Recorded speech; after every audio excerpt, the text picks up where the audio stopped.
যোৰহাট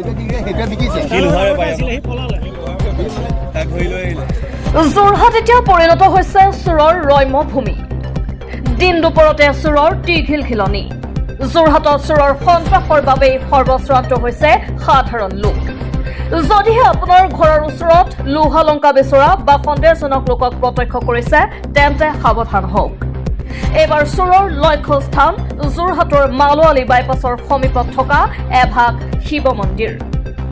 শিৱৰাত্ৰি উপলক্ষে আয়োজনত ব্যৱহাৰ কৰা সা সামগ্ৰীসমূহ দিন দুপৰতে মন্দিৰৰ পৰাই চুৰ কৰিবলৈ লওঁতেই হাতেলোতে ধৰা পৰে দুটা চোৰ আৰু দুই চোৰক লপা থপা দি এনেদৰে আৰক্ষীক গতাই দিয়ে স্থানীয় ৰাইজে। কি হল কি হৈছিলে?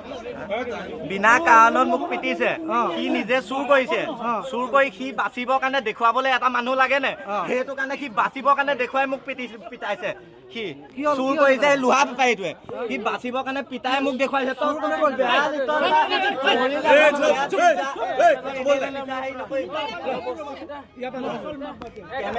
বস্তুখিনি ধৰিছিলো আমি দুজন মানুহ। কৈ দিয়ক কথা সত্য কথা ধুলো ধুই পেলাই মানে কি ইয়াত আমাৰ এনেই আমাৰ পাৰ্মানেণ্ট মানে ছেক্ৰেটাৰী প্ৰেচিডেণ্ট আছে। এই বছৰ ছেক্ৰেটাৰী মোক দিছিলে সভাপতি এজন। হ'ব আপোনাৰ কি হ'ল কাহিনী কওক। কাহিনীটো তাৰপৰা মই 11টা বজালৈকে ইয়াত ধোৱা পখালা কৰিলোঁ। কৰি পেলাই মই ওলাই গৈছিলোঁ। ওলাই গৈ পেলাই মোৰ ল'ৰাটো গা ভাল নাইকিয়া হ'ল। পটককৈ ডক্টৰ বুলি আনিলোঁ। মোৰ গাড়ী মানে চাৰিআলি ৰখি আছে। ওলাই আহোঁতে এজন মানুহে কৈছে বোলে ইয়াৰ পৰা হেৰি নহয় এই চাৰিআলিলৈ বোলে এই কেকুটকে লৈ গৈছে কিবা মন্দিৰৰ পৰা বোলে হেভি বস্তু নিছে নেকি, আপুনি চক দেচোন যাওক। মই গাড়ীখন সেইখিনিতে ৰখালোঁ। ৰখাই পেলাই এই যে মানুহজনী গৈ আছে সেইখিনিত ৰখালৈকে ধৰি লৈ পেলাই তালত চালকে কি আনিছিলোঁ বোলে বটল। ওপৰত বটল সোপা দিছে, তলত কেৰাহী। মই বটল বুলি ক'লে মই গুচি আহিছিলোঁ। ছাৰ মোৰ ভৰিটো লাগি গ'ল। ভৰিটো লাগোঁতে চাইছোঁ নহয় ঘেটেংকৈ লাগিছে এসোপা। তাৰপৰা এই বটলখিনি পেলাই দিলোঁ।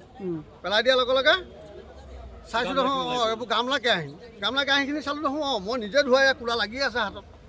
এইখিনি তই ক'ত পালি বোলে মোক বেলেগ এজনে দিছে। তাক লাহেকৈ ধৰি আনি পেলাই এই মন্দিৰলৈ লৈ আহিলে। তাৰপৰা এই ৰাইজ চুৰ কৰাটো হয় মন্দিৰৰ পৰা চুৰ কৰাটো হয়। কি কি চুৰ কৰিছিলে এতিয়া তাত চালেহে হ'ব। গামলা কেৰাহী আৰু যাৱতীয় কি নিছে শিৱৰাত্ৰি পতাৰ পিছতে আপোনালোকৰ ইয়াৰ পৰা চুৰ কৰিলে? আজি 11টা বজাত। আজি 11টা বজাত চুৰ কৰিছে। দিনৰ 11টা বজাত। যোৰহাটৰ পৰা সুমিত কুমাৰ দাসৰ ৰিপৰ্ট, মাজগাঁও এক্সপ্ৰেছ।